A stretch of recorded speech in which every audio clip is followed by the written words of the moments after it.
Kayaknya cuma ada di Pik deh, bubur dikasih topping kepiting. Memang nggak main-main. Tapi sebelum nge-review buburnya, aku mau nge-review dulu ayam panggangnya.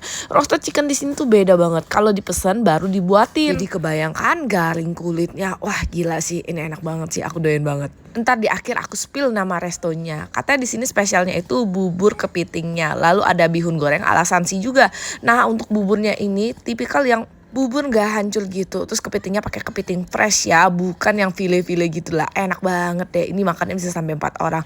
Namanya itu Lau Di Fang, ada di Ruko Golf Island. Chinese food yang comfy abis, ada ruangan smoking room juga di atasnya. Selain itu ada bakmi. Nah yang bikin beda, bakminya ini disiramin dengan kuah. Lalu toppingnya itu ada ayam mala dan bebek mala juga, potongannya besar-besar banget. Yang bikin beda lagi di sini ada nasi Hainam, toppingnya juga beda, ayam dan bebek mala juga. Kebayang gak sih sensasi ada sedikit pedes-pedesnya? Dan menu yang gak boleh di skip bihun sansinya, memang seenak itu. Cobain ya.